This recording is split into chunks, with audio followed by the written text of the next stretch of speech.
নমস্কার, আপনারা দেখছেন রূপম টিভি। 2026-এর ভোটে বিজেপি সরাসরি এবার হিন্দু ভোটের উপর নির্ভর করছে। মুসলমানরা বিজেপিতে ভোট দেয় না, এটা পরিষ্কার হয়ে গেছে। সেখান থেকে শুভেন্দু অধিকারী ডাইরেক্ট এবার হিন্দু ভোটের উপর জোর দিচ্ছে। তো এই মতো অবস্থায় বিজেপি বা শুভেন্দু অধিকারীর একটা জিনিস উপলব্ধি করেছে, সেখানে তারা দেখেছে যে মাত্র 5% ভোট বাড়লেই তৃণমূল কংগ্রেস হেরে যাবে। ঠিক এরকম একটা পরিস্থিতির মধ্যে 5% ভোট সত্যি সত্যি কি বাড়বে? কিন্তু যা ইঙ্গিত পেয়ে গেছে শুভেন্দু অধিকারী, যার জেরে শুভেন্দুর মুখে হাসি, ভুল করে ফেলেছে তৃণমূল কংগ্রেসের সমর্থিত মুসলমান সম্প্রদায় ভুল করে ফেলেছে কিছু, যার দরুন হিন্দুরা এবার বিজেপিতে ঝুঁকে গেল। 5% বেড়ে গেল বিজেপির।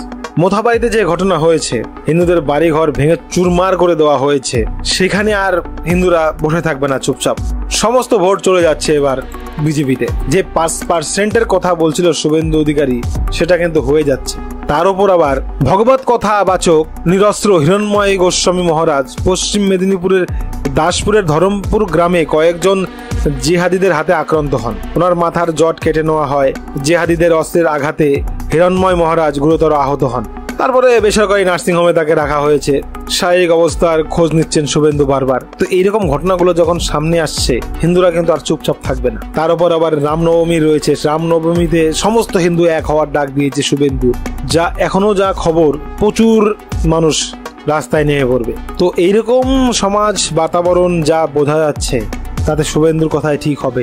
5% ভোট সত্যি সত্যি বাড়তে চলেছে, এবং যা শুভেন্দু বিজেপির কাছে বড় ভালো সংকেত। 2026 শুভেন্দু বা বিজেপি প্রায় জিতে যাচ্ছে, এরকম একটা পরিস্থিতি তৈরি হয়ে গেছে এই মুহূর্তে।